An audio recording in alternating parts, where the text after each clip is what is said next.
Hello, friends. I hope you had gone through the last couple of sessions on quantitative methods and have been enjoying these sessions so far.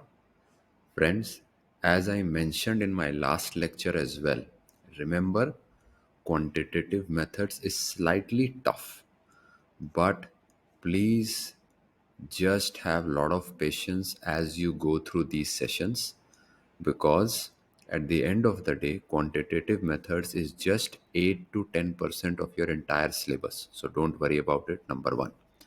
Number 2, it is my goal to ensure that when I am teaching you these concepts, you are not just taught theory and formulas, but I pick up real practical examples to explain you the concepts and hence convert a lot of these concepts into real knowledge. And hence, please be very patient. All these lectures are recorded, are at a pace at which you should be able to follow them very, very easily. So, with this context, let's step into session number 3 of quantitative methods. But before we get into session 3, as always, let's just quickly revise what we did in session 2. Session 2, my friends, was a continuation of time value of money from session 1, in which not only did we revise some formulas or some definitions and concepts of time value of money, but I had picked up two real practical examples of where time value of money is so very prevalent. One is your EMIs. A lot of us, when we purchase our houses, when we purchase goods on e-commerce websites, when we purchase our car, etc., we actually pay this money of the loan amount or of the credit amount in equal monthly installments. And this is something which is driven by time value of money to derive what should be the actual payments which you need to make over a period of your loan. And again, given that these are equal in number and hence the term equal monthly installments, this was part of our session 2 discussion where we linked the concept of annuity, which is a financial term or a slightly theoretical term, into a practical term, which is an EMI. Similarly, friends, as you progress into your career, or if you have already progressed, great, what will you do? With every passing year, the disposable income which you generate, you spend some part of it, but then you save a part of it. Again, following the time value of money concept, that the money saved at appropriate places, invested at appropriate places, will grow with time because the future value is always better than the present value, given that the uh, present value is compounded over a period of time. And that is where I had given you a great example in session 2 around retirement planning, which again is an amazing practical example of how to use time value of money. So these were the two broad things which we did in session 2. So this is where our recap for session 2 ends. Now let's focus on session number 3.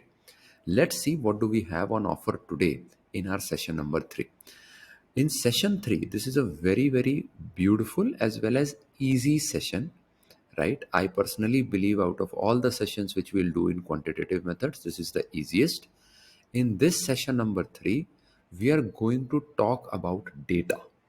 We are going to talk about how data is so fundamental, or it is at the core of every analyst, because every analyst is expected to look at data, organize that data, then be able to visualize that data, and eventually be able to describe the data in a format in which he or she, as an analyst, is able to take futuristic calls.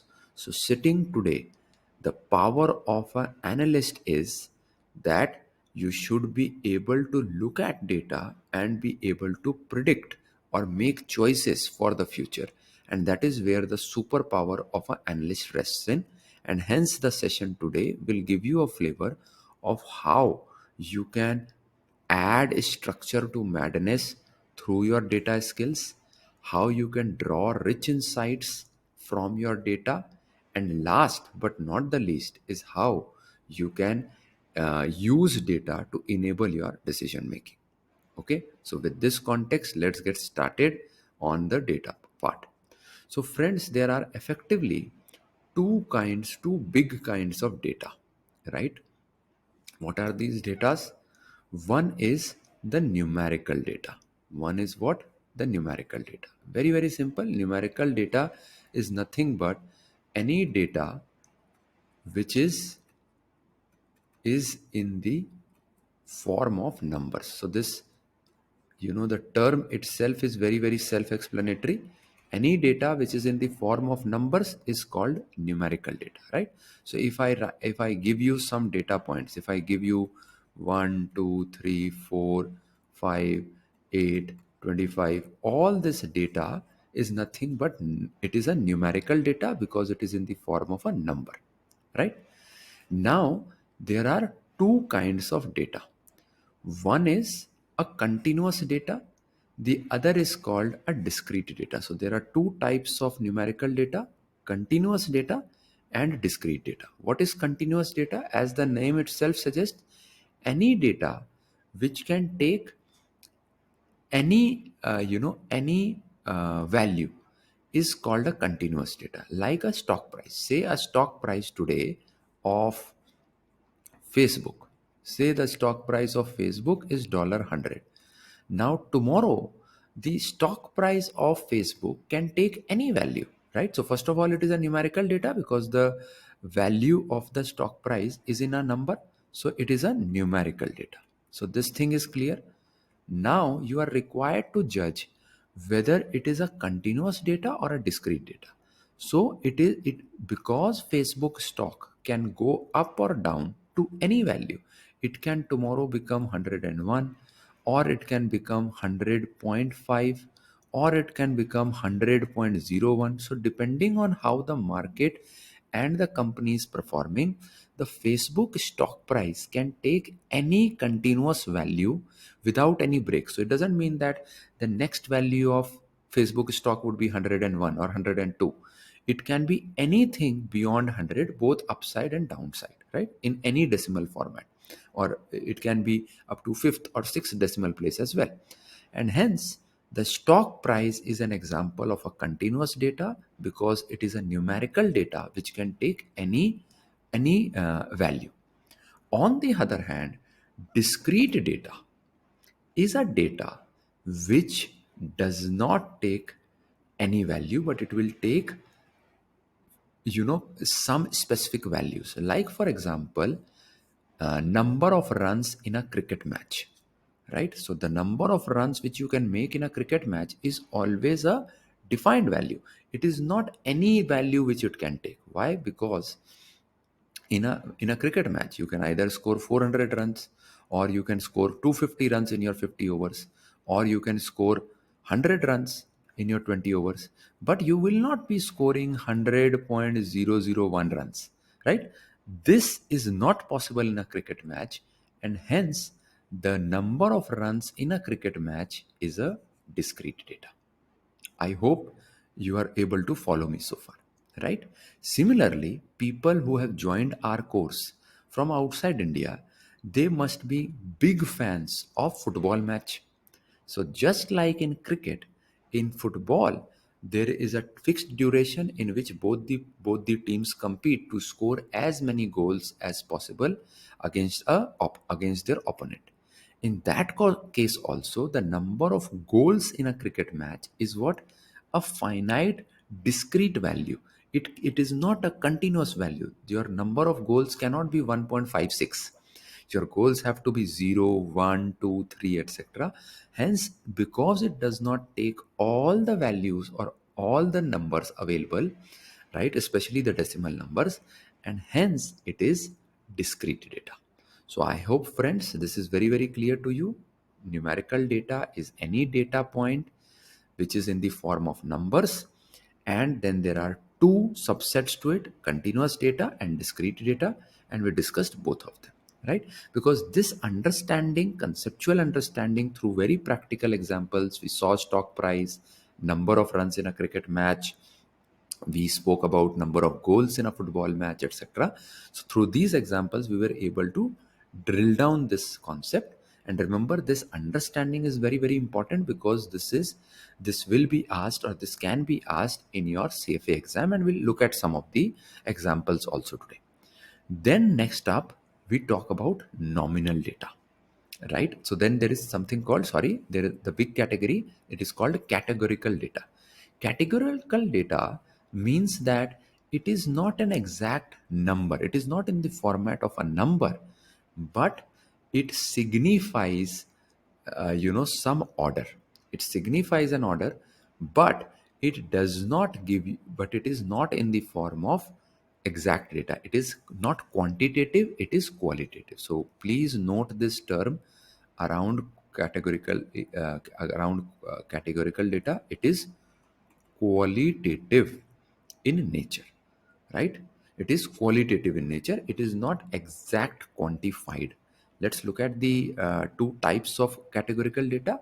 One is nominal data, right? Example, group names in a World Cup series. So you will have in any World Cup series, teams are divided into different groups. The group names are Group A, Group B, Group C, etc. Similarly, when you were part of your college or a class or a school, you had a certain section, right? Section A, Section B, Section C, etc. Right? Now, if you look at nominal data, it is first of all a categorical data, because it is qualitative. Group A, B, C, these are not numbers. Similarly, your uh, section A, section B, section C, these are not numbers, these are just groupings or ordering of data. Second very important point is that there is no specific order or rank which you can get by looking at a nominal data. Very, very important. There is no order, ranking, or hierarchy which you can form by looking at a nominal data, which means you cannot look at a data which says section A, section B, section C in a school, and then you cannot decipher whether section A is better than section B or section C, or section A comes first or B comes first or comes first. Anyone can join the line, right? It is just a grouping of data in a qualitative format, and hence whenever there is a grouping of data in a format in which the ranking of that group is not decided, then that is called nominal data. Very, very important for us to understand. Gave you some real practical examples of World Cup series and sections in a class to nail down this point. And we'll very soon come to a problem where we will look at some of the examples and see if we can categorize it into different formats. Then let's talk about ordinal data. Ordinal data, my friends, is again very, very simple. Ordinal data is nothing but it is again a form of qualitative data. Qualitative data means anything which doesn't have number. But unlike nominal data, nominal comes from the word norm. Norm means nomenclature, naming, right? Norm, it has a Latin roots. It means nomenclature, it means naming, right? So it is just a naming. Ordinal, on the other hand, means order, it means ranking, and hence ordinal data is a categorical data or a qualitative data which at least gives us a sense of ranking or order, as the name itself suggests, right? So if I give ranks in a class, if I say there are three students in a class, Shyam, John, and Radha. Say, for example, there are three students in a class, and Shyam is rank 1, John is rank 2, and Radha is rank 3, right? So then in that case, I know that if Shyam is rank 1, then Shyam in terms of order or in terms of rank is better than John and is better than Radha, right? So this way, this is very, very important for you to form an understanding, right? Now let's look at this problem, right? What is this problem? We need to identify the data types. So what do we need to do? We need to identify the data types, right? So you have three questions here. Let's look at each of these questions and try to decipher which data type does this type of data belongs to. First is cash dividends per share paid by a public company. It is cash dividends. So what is a cash dividend? We'll come to it when we get into our equity investment topic. But cash dividends is very, very self-explanatory. There are companies in the public market. They have their shares. So they give out shares to the public. They take money from them and they run their company. It is called equity or it is called shares. Now, if the company does well, then in order to reward its stockholders or its investor, the company pays out dividends, right? So that is called cash dividends. So what type of data is cash dividends, right? So say for example, there is a company which is paying say dollar 1.5 of cash dividend. Then in some months it paid dollar 2 of cash dividends. Then in some months it did not do very well, so it did not pay any cash dividend. So what kind of data is this? This is purely number. It is a quantitative data, and hence this is what these cash dividends are. What this is? Numerical data. This is number one. Now what did we see last time around? Just see here. What did we see? We saw that numerical data can be of two types: continuous data and discrete data. So hence, with that in mind, what kind of data is is this cash dividend? Remember, continuous data and discrete data. Discrete data means it can only take certain values, it cannot take all the values. But the the continuous data, it can take any values. Here in this case, cash dividend can be anything. It can be 1.5, then it can be 1.556, it can be 1.50123, it can be anything. So because it can take any data, it is not just a numerical data, but it is a continuous numerical data. It is a continuous numerical data, right? So friends, this is very, very critical. This question has appeared in CFA 2019. So hence, very, very important for you to note down this understanding. Next, so this is solved. Next, let's move to credit ratings. So credit ratings for a corporate bond issues. Again, do not worry about it. When we go to fixed incomes topic, right, which is again a very great topic in CFA level 1, we'll talk about what credit ratings are, what are bonds, how do corporates issue bonds and all that in great detail. But for now, just assume this, that just like how few companies give out shares in the market to take money, similarly, there is another way to raise money from the market for your corporate growth. What do? You put out debt. Debt means you take loan from the market, and the document which you give out in the financial market to take this loan, it is also referred to as bond. It is also referred to as bond. So bond is nothing but it is like type of a loan in which the document it is mentioned that how much money you have to pay regularly to the people who purchased your bond, right? So now, for people to really know what is the quality of your bond, which means that what is the quality of this corporate who is releasing this bond in the market, there are credit ratings agencies in the market who rate the bonds. So say there is a bond by the name of Hora Private Limited, right? Say there is a company called ABC Limited. So this rating agency will rate these bonds. So basis the company's performance, basis the company's financial health, this rating agency will rate it. They will rate it either say A plus, A minus, BB minus, BB. These are various ratings, right? So don't worry about how these ratings are calculated. We'll talk at length in the fixed income section.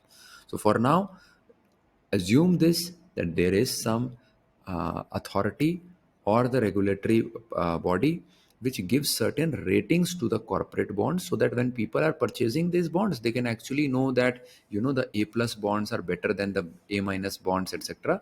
So hence, they can then take a conscious choice. So given that this rating is not a numerical rating, this is actually actually a qualitative rating, right? A minus, etc., etc. So hence, what kind of data it is? Let's go back. It is a categorical data, because categorical data is, it is categorical data is qualitative in nature. It is not exact numbers. But what kind of categorical data, my friends? What is a categorical data? Categorical data is a qualitative data, but then there are two types of categorical data which we just referred in the previous slide. Let's go back and see. Nominal data. Nominal data means that it is a name only. It doesn't give any ranking or order. Ordinal data, on the other hand, is a order. It gives you a rank. So here, in this case, given that A plus is a higher rank than A minus, A minus is a better rank than BB minus. So because these rating agencies, the kind of ratings they give, this reflects the order, or this reflects the hierarchy, this reflects the rank of a particular bond. Hence it is a categorical value of what type? It is of the type ordinal data. So hence it is ordinal data, right? So this was one of the choice which was given in this CFA exam, and the correct answer was ordinal data. Last, it is again hedge fund classification types. Hedge fund, we will again refer to this in great details in our alternative investment section, so don't worry about it. Just for now, remember that there are several investment companies which take up the money from an investor and park it into different different assets. Hedge fund are basically attributed as high risk, low risk, right? uh, Medium risk hedge funds, right? So now again you can see that there is no quantitative value attached in this classification. So hence, given that it is qualitative in nature, it is categorical data. Within the categorical data, is it a ordinal data or a nominal data? Is it just giving a name, or is it also giving a certain ranking? So see, there is no ranking. You cannot say that the high risk fund is better than the low risk fund, or the medium risk fund is better than the low risk fund. Why? Because these are just classifications. This does not tell you that whether one fund or a high risk or a low risk or a medium risk, these classifications don't tell you which fund is better in terms of ranking. That has to be calculated if the rate of returns are visible. Just by classifying them, or just by having a classification type, you cannot assign order to this. And hence, when you cannot have order to a categorical data, it is called nominal data. And as I was explaining, nominal data has its root in the prefix nom. Nom means name, nomenclature, right? So I hope you enjoyed this. This was again a live problem from CFA 2019. Next, let's now move forward and look at another concept on the data side, which is cross-sectional versus time series versus panel data. So let's first, before getting into these data types, let's first understand two terminologies. There is a terminology in data, in the data world, which goes by the name of variable. And then there is a terminology which goes by the name of observation. What does these two terminologies mean? Very, very simple. Say speed of a bowler. So in cricket, there is a bowler and there is a batsman. So the speed with which a bowler bowls, right?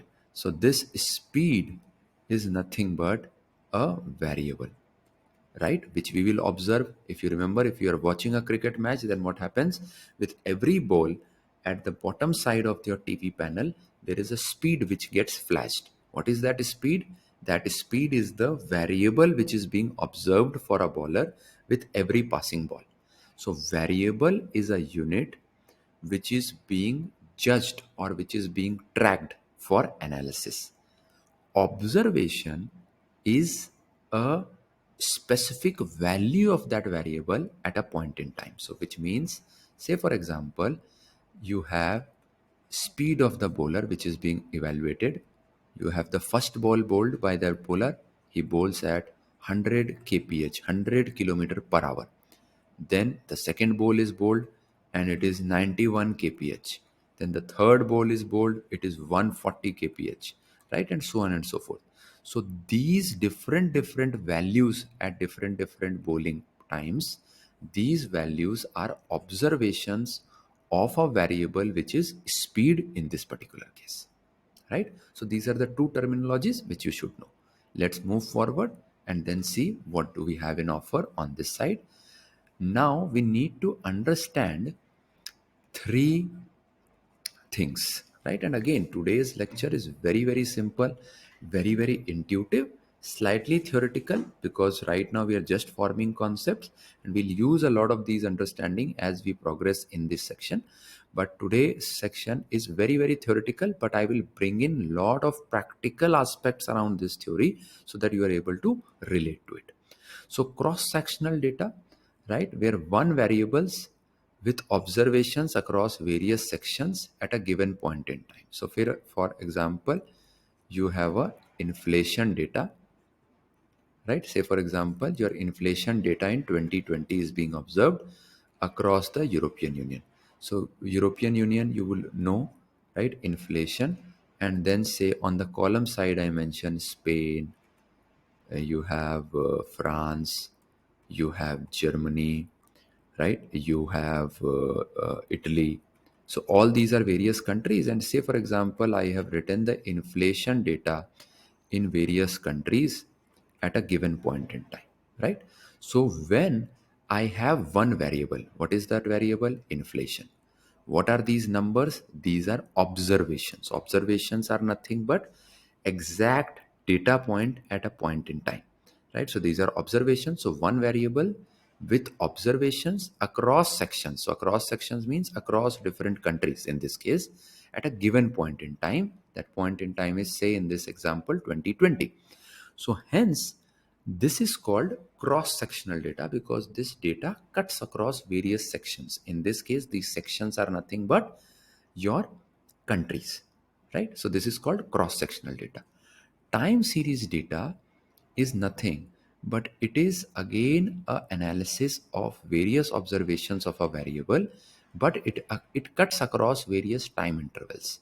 So say for example, in this same thing, I would have written, say for example, Spain data, inflation data. Spain inflation data in 2020 is 6%. Then in 2021, it is 8%. 2022, say it is 4%, and so on and so forth. So when the data cuts across various time, then as the name is self-explanatory, it is called time series data, right? I hope this is very clear. So cross-sectional data, one data across various sections in a particular period in time, not different times. Time is constant. In this case, it was 2020. Time series data, time is not constant. There are multiple time periods, but in a once in and in across various times, I'm looking for various observations, like in this case, inflation of Spain spanning across 2020, 2021, and 2022. Now let's look at what is panel data. Now this is again very interesting. If I mix both of these, then what you get is a panel data. And let me show you a very simple example of panel data. Let me show you a very simple panel data. So I'm just putting this over here. I will just mark this as rough. Let me just mark this as rough. Now, say for example, you have Spain, Italy, and you have France and Germany. So this is the data of 2020. Similarly, you can have 2021, again same Spain, Italy, France, Germany. And you are looking at the inflation numbers. Inflation numbers, if you go back, you will get to know what was the inflation number in 2020. In 2020, the number was 6238. So I will just put here 6,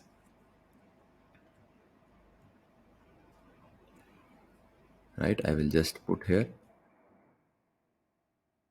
6, 2, 3, and 8, right?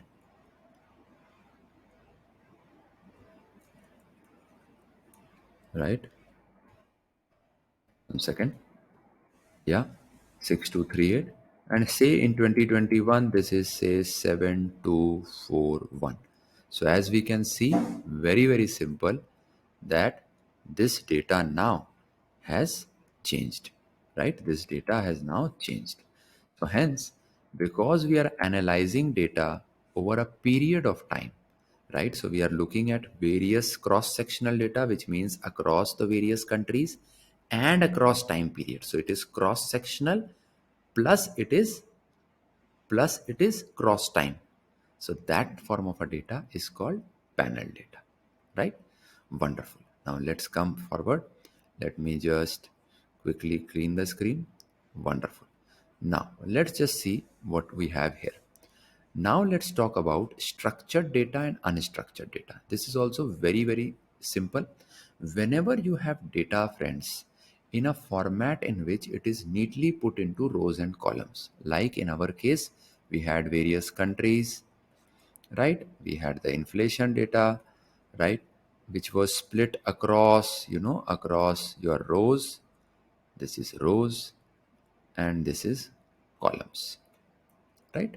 So such data is called structured data. Name itself is very, very self-explanatory. Data which is in a format which is very structured, and generally a structured form of data, because we enter all our data points in an Excel, and as you would know that Excel is a set of rows and columns, right? It is a set of rows and columns, and hence that data is called structured data.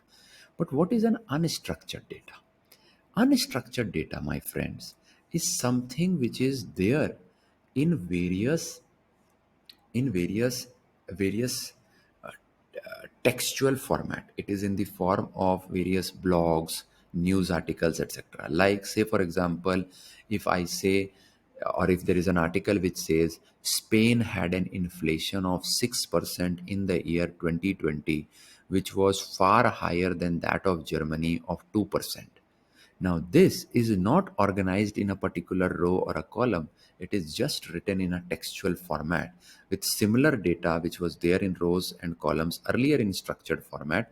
It is in the form of a news article. So that is called unstructured data, right? It can be in the form of your news, articles, blogs, and forums. Similarly, it can be in your social media, satellite data, etc. What is critical here is that as an analyst, while it is easy to figure out structured data, it is slightly difficult to analyze unstructured data because it requires reading between the lines.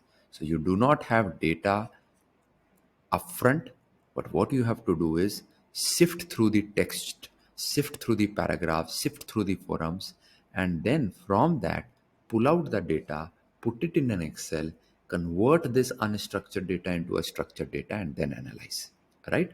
So this is the difference between structured data and an unstructured data. Now friends, very, very simple example I will give you from the real financial world. So we'll get into this example, but before that, as you know, I keep telling, I bring in lot of my financial understanding and my experience, right, from the financial world into my lectures. So here is the thing: in the actual financial world, what happens when you join as an analyst and you have any unstructured data? Generally, there is a department. There is a department in every financial firm, which is nothing but a data entry department. So you can actually send some of these blogs, some of these written things to this department, data entry department.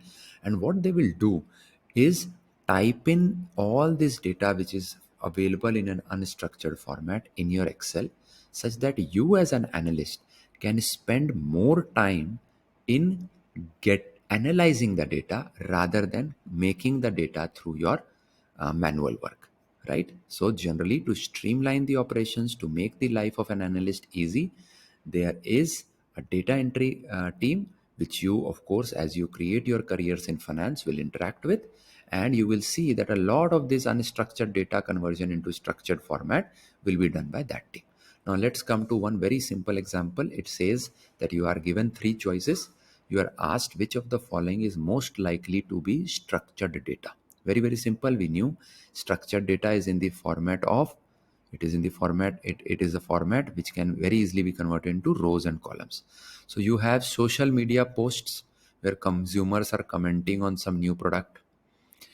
As option B, you have daily closing prices during the past month for all companies listed on a stock index.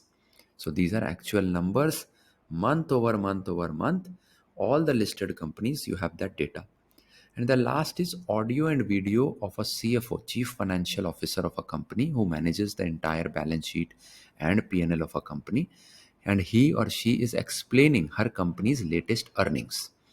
So which of these three data do you believe is in a format in which it is in format of numbers in rows and columns, which can easily be analyzed by you?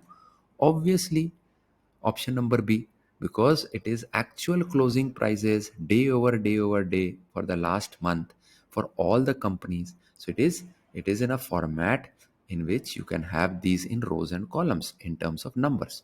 But any post or commentary or any audio and video cannot be converted into data directly. It is in an unstructured format, and hence option B is your right answer.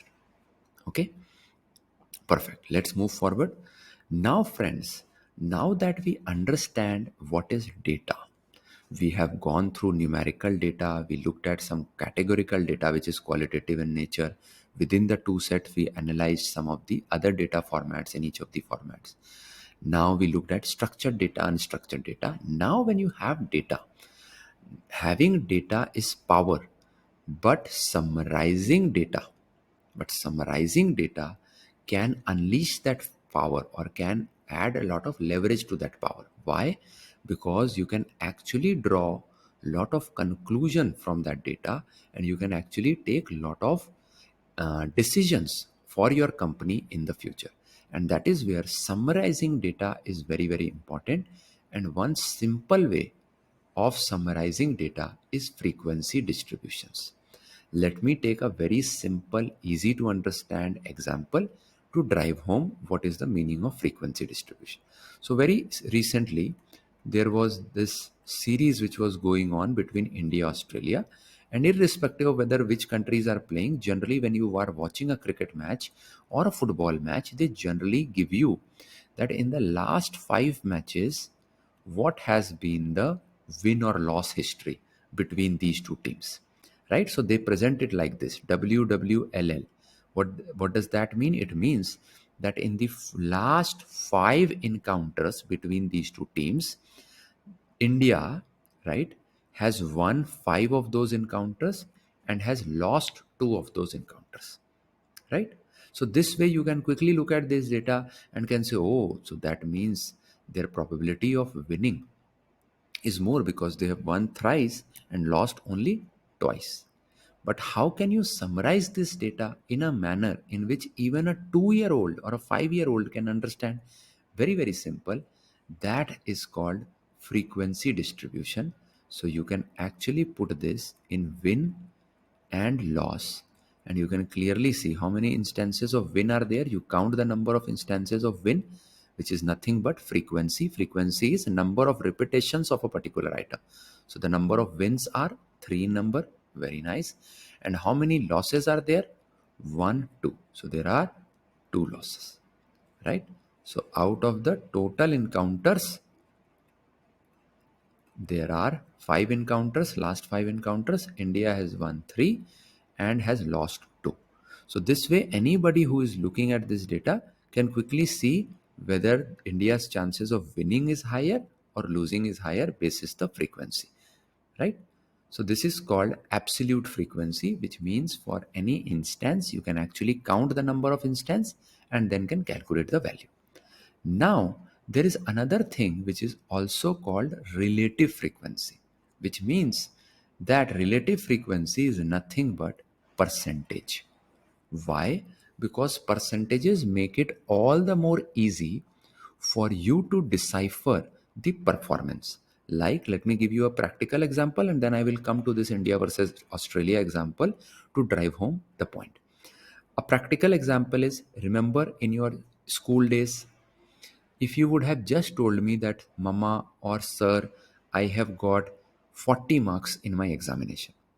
Now, this is very difficult for me to actually decipher whether 40 is good or bad. But if you tell me, Mama, I have got 60% marks in the examination, then it is easy for me to decipher whether you have done good or you have done bad. Because percentages are always easy to decipher than the absolute value. And that is where relative frequency is nothing but percent, which means India has won 3 times, right? But how do I decipher whether 3 is good or bad? So what I can do is convert it into percentage. 3 times it has won. Out of how many times? 5 times. Out of this total 5 times, which is equal to 60%. Similarly, it has lost 2 times. 2 out of 5, which is equal to 40%. So now when I look at a data in a percentage format, it is far easier for me to decipher whether a particular person or whether a particular number is good or bad. So now I know in the last 5 encounters, the relative frequency of win or the percentage of win is how much? 60%. And given that it is higher than 50, 50 is the number where you are neutral. Beyond that, it is always good. Lesser than that, it is bad. So I can quickly decipher that yes, it is better, or the chances of India or India so far has done very, very well competing against Australia, at least in the last 5 matches, right? So this is, my friends, absolute frequency, which is the total count of a particular variable, and relative frequency, which is nothing but percentages, right? Now let's look at something called, now let's understand the power of closed and open brackets, right? So I have just taken an example here. Sometimes the data is summarized. Remember, we are looking at summarizing the data, right? So sometimes the data is summarized in the following format, like x is equal to closed bracket 2. So this is the meaning of this is closed bracket, and the meaning of this is open bracket, right? So either this or this or this or this is called open bracket. So if any data is summarized in this format, this means that this signifies, the closed bracket signifies equal, and this doesn't signifies equal, which means here in this case, if I have to decipher this, it means x is greater than equal to 2. It is also greater than equal to 2. It lies between 2 and 4, 2 comma 4. But because it is a closed bracket, it means it is greater than equal to 2 and it is less than 4.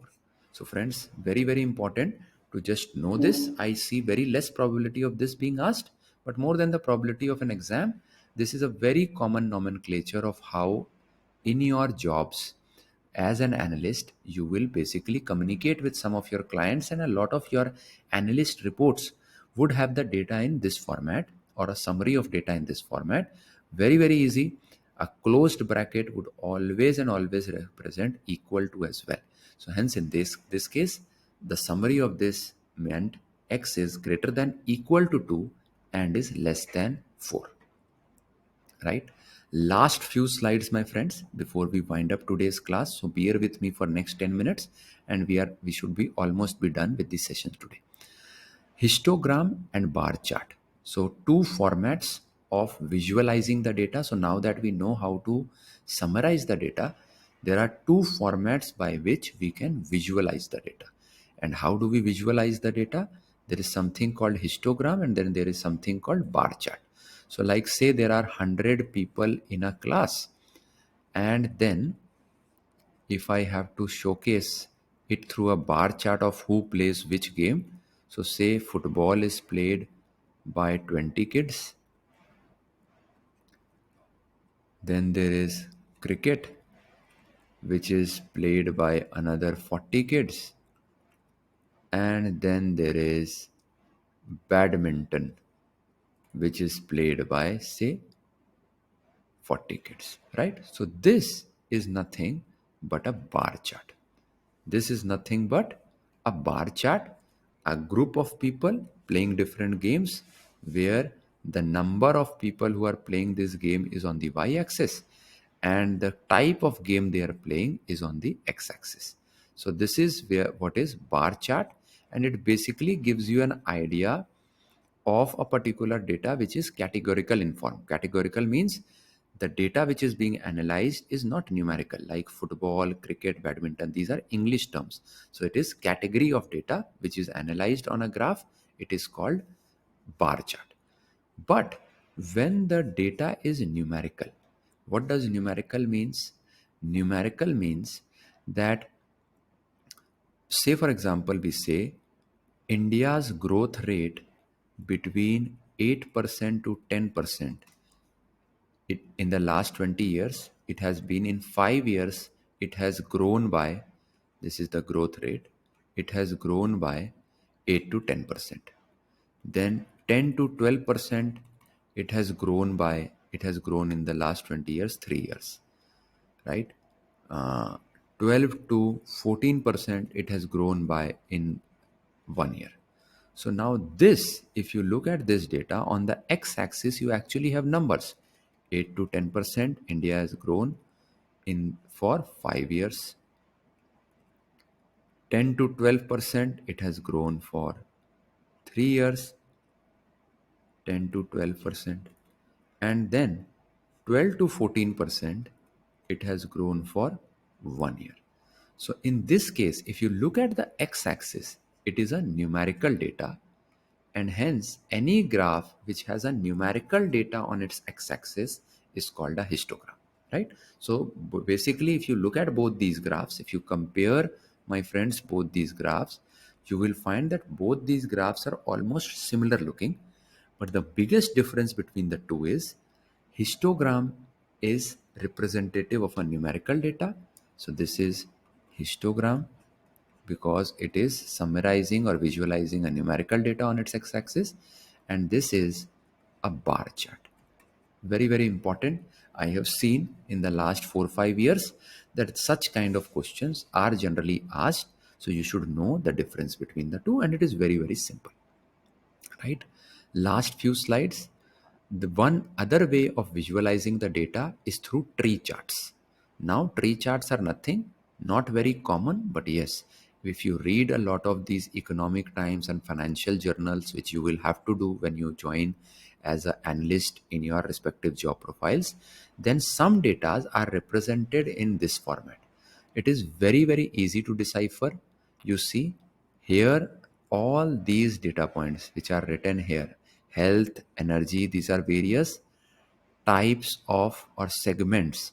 These are segments of various industries. You have a healthcare industry, you have an energy industry, you have a commercial services industry, etc.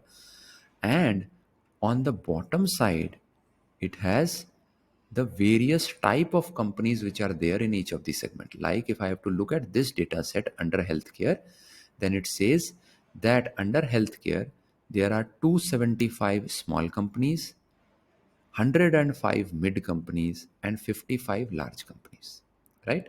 Similarly, under energy sector, you have to look at small, medium, and large as one of the brackets, and you can clearly see that small companies are 175 under energy, under mid size companies are 95, large size companies are 20. Under which sector? Under energy sector. Now if somebody asks you how many small companies are there in the whole market, small companies in the whole market, full market, how many are there? Very, very simple. You will add small of all. So let's add, it is 275 in the healthcare, then there is 175 in energy, plus you have 55 in the commercial services, plus you have 20 in utilities, plus small 50 in consumer staples. So if you add all of them, you will get the total number of small companies in the whole market. Friends, I have not seen many problems being asked in CFA around tree charts. I remember back in 2018, there was one such example which I just narrated to you. But ever since, I have not seen many examples. But yes, as a person who has spent enough time in the financial world, as a person who is a big time finance enthusiast, as a person who has invested a lot of time in the consulting domain, I have seen such data points being shared by the clients in the data reports, in the financial news reports, etc. So it is very easy to decipher. Next time you see such a data, you need not get perplexed at all. Very simple. Understand that this chart is nothing but a way of visualizing a data, and it is called tree charts. Okay, let's move forward. Last couple of slides now coming up. Line charts, very simple. I have given you a very simple example of again a cricket match. In a cricket match, generally two teams are compared across various overs. So like here you can see between team A and team B, because it is a visual format, it is very easy to understand that team A was doing better. Team A was doing better than team B in this phase of the match. In this phase of the match. But as the match progressed in the middle innings, which is around, around 8th over to 15th over, B started doing better because B took over. The line graph of B, which is orange in color, is better than team A, which is blue in color. Then there were again change of fate here, right, from 15th to 18th over, because team A started doing better because they were scoring much better than team B in this period. And then finally we realized that team B finally won because they scored more runs in the last few overs, right? So we have seen a lot of these examples when we watch a cricket match, but now you get to know why they present that data. They could have narrated that data over commentary, they could have put some tables, but charts are always something, my friends, which are very easy for every individual to decipher. And that is why line charts are one of the amazing ways to decipher or visualize data. Lastly, we have data visualization through scatter plots. Very simple. I have put two scatter plots to give you a sense of what this means. On the x-axis, it has given you that what is the rate of return of S&P. S&P is just a counterpart of Sensex in the US market. So in the US market, top 500 companies, the average returns of those are captured in S&P 500. And the companies which are classified as information technology companies like Apples and Facebook of the world, they are classified under information technology. And each of these data points are signifying the returns on S&P and the returns of information technology stocks. So what can you see? You see, as the S&P rate is increasing, you pick up any point. As the S&P rate is increasing, the rate of return of information technology is also increasing, right? So what do you see? These data points are very close to this straight line, and they are all bunched or grouped together around one straight line. So what does that mean? They seem like a herd of sheep, right, on a field. Visualize this graph as something where you are seeing that there is a herd of sheep and they are following each other. So what does this mean? This means that both these data points are related to each other. Both these data points are, one second, both these data points are related to each other. Both these data points are related to each other, right? On the other hand, if you look at utility sector and the S&P, you see that this is completely dispersed.